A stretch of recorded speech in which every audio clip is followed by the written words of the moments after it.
You will hear a number of different recordings, and you will have to answer questions on what you hear. There will be time for you to read the instructions and questions, and you will have a chance to check your work. All the recordings will be played once only. The test is in 4 sections. At the end of the test, you will be given 10 minutes to transfer your answers to an answer sheet. Section 1. Listen to the conversation between a Japanese student and a housing officer and complete the form. First, you have some time to look at questions 1 to 5.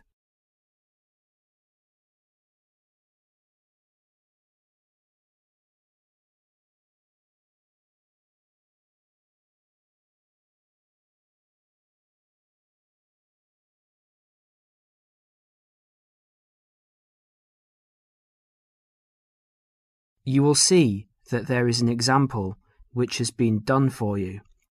The conversation relating to this will be played first. Yes, what can I do for you? My friend is in a homestay and she really enjoys it, so I'd like to join a family as well. Okay, let me get some details. What's your name? My name is Keiko Yoichini. Could you spell your family name for me, please? Yes, it's Yoichini. That's Yuichini. The student's family name is Yuichini, so that has been written on the form. Now we shall begin. You should answer the questions as you listen, because you will not hear the recording a second time. Now listen carefully and answer questions 1 to 5. Yes, what can I do for you? My friend is in a homestay and she really enjoys it, so I'd like to join a family as well. Okay, let me get some details. What's your name? My name is Keiko Yoichini.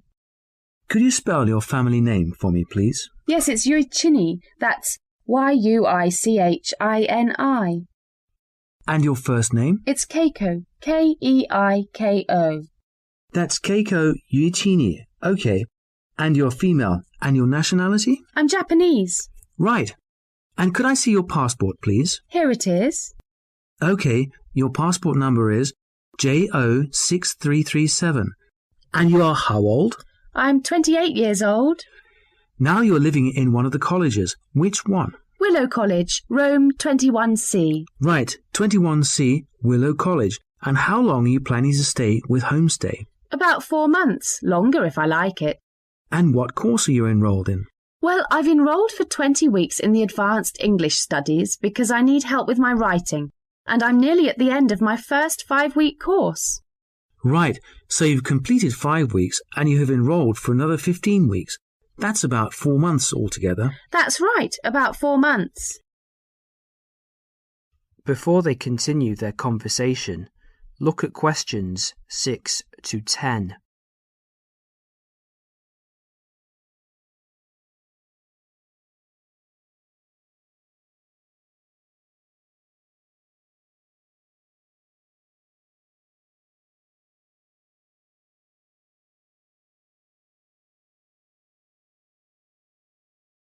As you listen to the rest of the conversation, complete the form by filling in the numbered spaces 6 to 10. Okay. Do you have a preference for a family with children or without children? I like young children, but I like to be with older people. You know, I like someone of my own age. Okay. And do you smoke or drink? No and no. Would you mind being with a family of smokers? Yes, I would. I don't like smoking. I'd rather be with a family of people who do not smoke or drink. Okay, and what about pets? Oh, I love animals. I'm a veterinarian, so that's fine. The more the better. All right. Now what about you? Are you a vegetarian or do you have any special food requirements? No, I'm not a vegetarian, but I don't eat a lot of meat. I really like seafood. And what about your hobbies? I like reading and going to the movies. Do you play any sports? Yes, I joined the handball team, but I didn't like that, so I stopped playing. You know, I played tennis on the weekend with my friends. All right, let's see. Name, age, transport. Are you familiar with the public transport system? No, I'm not really, because I've been living on campus. I've been to the city a few times on the bus, but they're always late. What about the trains? I like catching trains. They're much faster. Well, let's go and check on the computer to see what I've got. Listen, would it be okay to leave this with me? Could you come back after class this afternoon? Yes, of course. I'll check my records and I will give you details this afternoon. Thank you for your help. It's a pleasure. I'll see you this afternoon. Bye. Bye. That is the end of section 1. You now have half a minute to check your answers.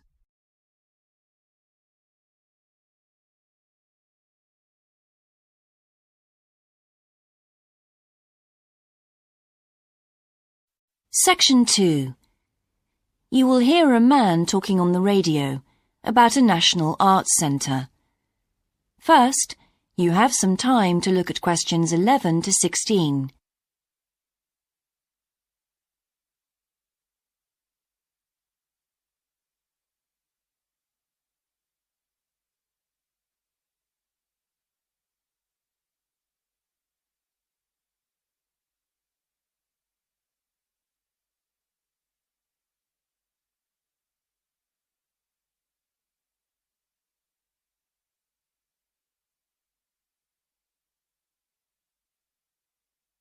Now listen carefully and answer questions 11 to 16. Hello, and welcome to Focus on the Arts. I'm your host, Dave Green, and this is your very own local radio programme. Every Friday evening, we put the spotlight on different arts and culture facilities and look at the shows and events that are on offer in the coming week. And today, the focus is on the National Arts Centre. Now, if you don't already know it yourself, I'm sure you've all heard of it. It's famous throughout the world as one of the major venues for classical music. But did you know that it's actually much more than just a place to hear concerts? The centre itself is a huge complex that caters for a great range of arts. Under a single roof it houses concert rooms, theatres, cinemas, art galleries and a wonderful public library, as well as service facilities including 3 restaurants and a bookshop. So, at any one time, the choice of entertainment there is simply enormous. So, how did they manage to build such a big arts complex right in the heart of the city? Well, the area was completely destroyed by bombs during the war in 1940. So the opportunity was taken to create a cultural centre that would be what they called the city's gift to the nation. Of course, it took a while for such a big project to get started, but it was planned in the 60s, built in the 70s, and eventually opened to the public in 1983. Ever since then, it has proved to be a great success. It's not privately owned, like many arts centres, but is still in public hands. It's run by the City Council. Both our National Symphony Orchestra and National Theatre Company were involved in the planning of the project, and they're now based there, giving regular performances every week. And as the centre is open 363 days of the year, there are plenty of performances to choose from. Before you hear the rest of the broadcast, you have some time to look at questions 17 to 20.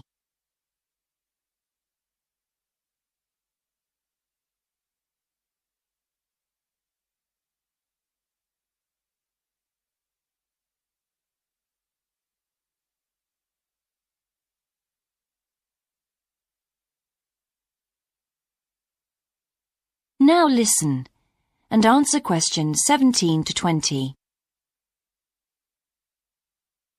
So, to give you some idea of what's on, and to help you choose from the many possibilities, we've made a selection of the star attractions. If you're interested in classical music, then we recommend you go along to the National on either Monday or Tuesday evening at 7:30 for a spectacular production of The Magic Flute, probably the most popular of all Mozart's operas. It's in the Garden Hall, and tickets start at only £8, but you'll have to be early if you want to get them that cheap. And remember, it's only on for those 2 evenings. For those more interested in the cinema, you might like to see the new Canadian film, which is showing on Wednesday evening at 8 p.m. in Cinema 2, and that's called 3 Lives. It's had fantastic reviews, and tickets cost just £4.50, which is a reduction on the usual price of £5.50. So it's really good value, especially for such a great movie.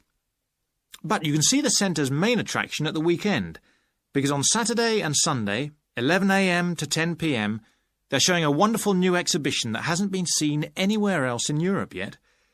It's a collection of Chinese art called Faces of China. That's in Gallery 1, and it has some really fascinating paintings and sculptures by leading artists from all over China. And the good news is that it's completely free, so don't miss it. So why not go along to the National Arts Centre next week for one or all of these great events? And you can always pick up a programme and check out all the other performances and exhibitions on offer, or coming soon, on almost every day of the year. Next week, we'll be looking at the new Museum of Science. That is the end of Section 2. You now have half a minute to check your answers.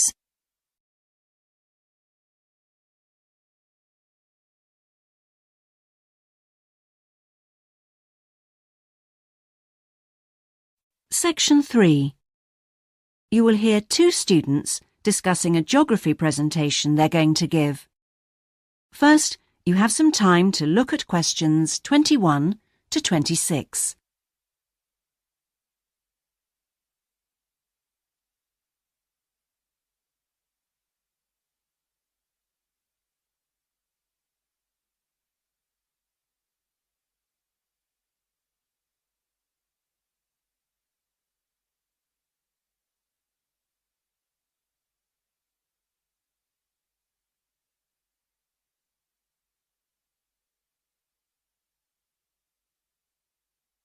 Now listen carefully and answer questions 21 to 26.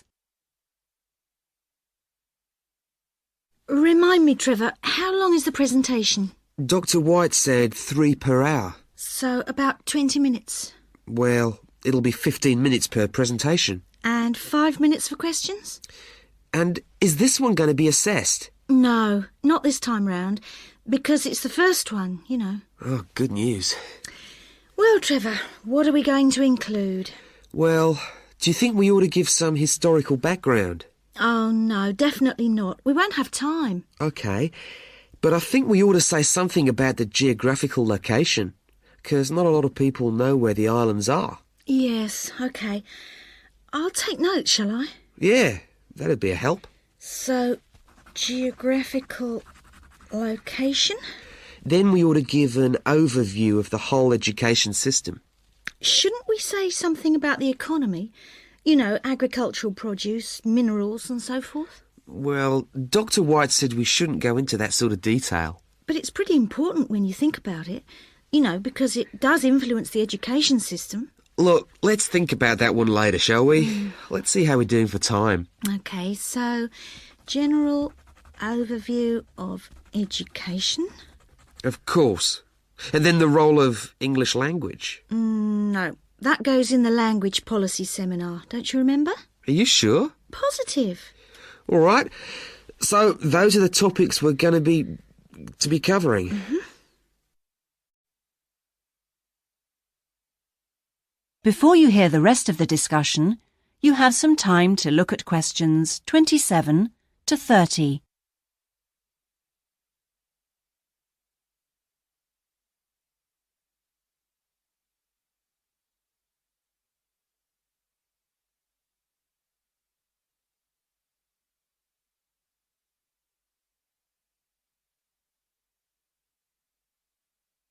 Now listen and answer questions 27 to 30. We need to think about what to prepare. Dr. White said he wanted us to use plenty of visuals and things, and we might as well try them out when we're not being assessed. Well, the most important thing is the overhead projector. No problem. We'll get that from the media room. Must remember to book it. Well, we'll need a map, of course. Probably 2. One of the islands, large scale. And one of West Africa. Well, the West African one is no problem. There's one in the resources room. Oh, yeah, of course, the resources room. The islands are going to be more of a problem. Tell you what, there's a very clear map of Santiago in that tourist brochure I showed you last week. Don't you remember it? Oh, yeah, that's right. We can just use the tourist brochure. We also need statistics on several different things. Literacy rates. Yes, and school places. How about the encyclopedia? Nah, not up to date enough. Why don't we call the embassy? Oh, someone's enthusiastic. Well, if something's worth doing... I know, it's worth doing well. OK. We can find out statistics on school places from them as well. Might as well. Look, Julie, it's almost time for our tutorials. We can meet again on Monday, but we need to prepare some stuff before then. That is the end of section 3. You now have half a minute to check your answers.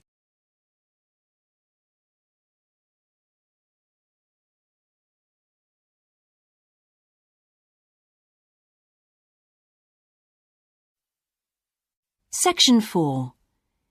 You will hear a lecture about success in business systems. First, you have some time to look at questions 31 to 40.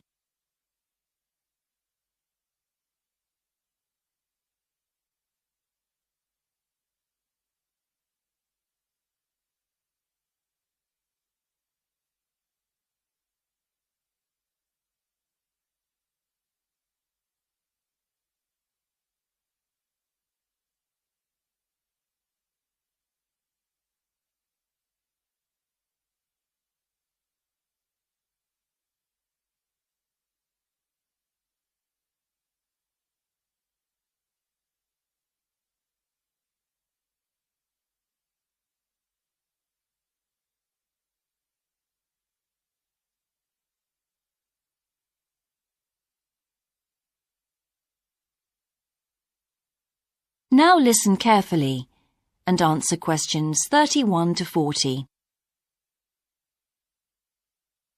Good morning, everyone. In the last few lectures, I've been dealing with business finance, but now I'm going to move on to business systems. And in today's lecture, I'm going to talk about what can go wrong when businesses try to copy their own best practices. Once a business has successfully introduced a new process, managing a branch bank, say, or selling a new product, the parent organization naturally wants to repeat that success and capture it, if possible, on a bigger scale. The goal, then, is to utilize existing knowledge and not to generate new knowledge.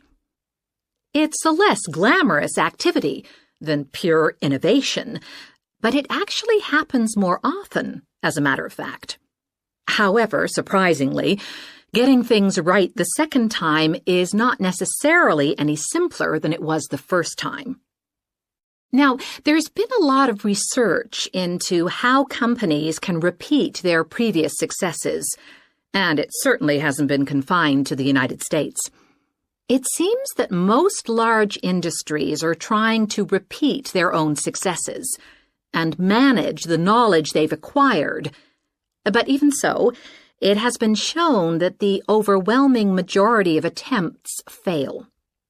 A host of studies confirm this, covering a wide range of business settings: branch banks, retail stores, real estate agencies, factories, call centers, to name but a few. So why do so few managers get things right the second or third time? Let's consider one reason for failure: placing too much trust in the people who are running the successful operation, the experts, shall we say. Managers who want to apply existing knowledge typically start off by going to an expert, such as the person who designed and is running a successful department store, and picking their brains. Now, this approach can be used if you want to gain a rough understanding of a particular system, or understand smaller, isolated problems. The trouble is, even the expert doesn't fully grasp the whole thing, because when it comes to complex systems, the individual components of the process are interwoven with one another. The expert never has complete access to the necessary information. And the situation's complicated even further by the fact that experts are usually not aware of their own ignorance. The ignorance can take various forms. For instance, a lot of details of the system are invisible to managers. Some may be difficult to describe, learned on the job, and well known by workers, perhaps, but impossible to describe in a way that's helpful. And there are some things that people know or do that they're not even aware of.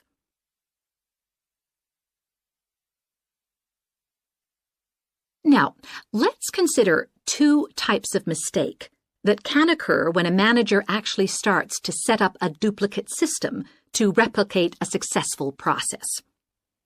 Firstly, perhaps he forgets that he was just trying to copy another process and starts trying to improve on it.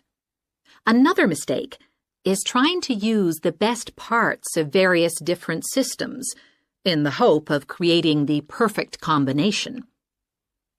Unfortunately, attempts like these usually turn out to be misguided and lead to problems. Why? Well, for various reasons. Perhaps there weren't really any advantages after all, because the information wasn't accurate.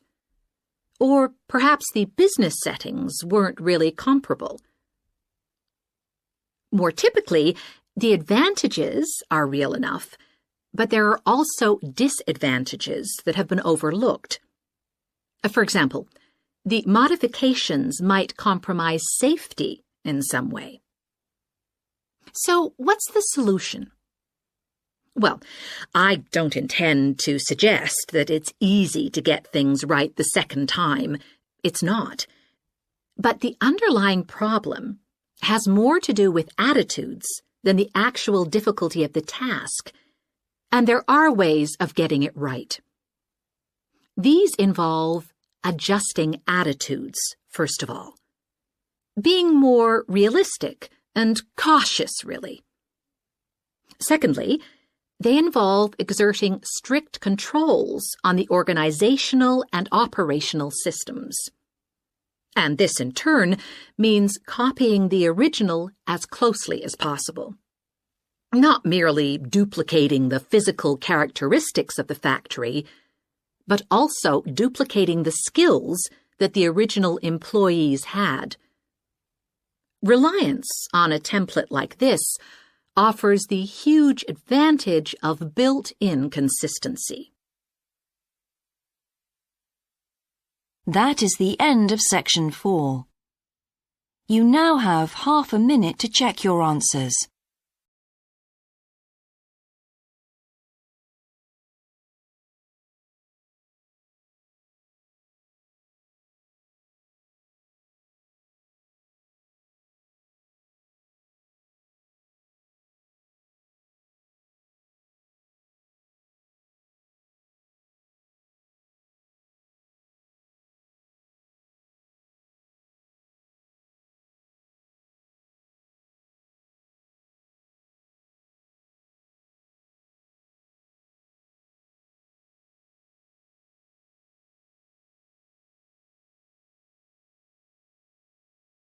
Like, share, subscribe the channel, and press the bell icon for further updates.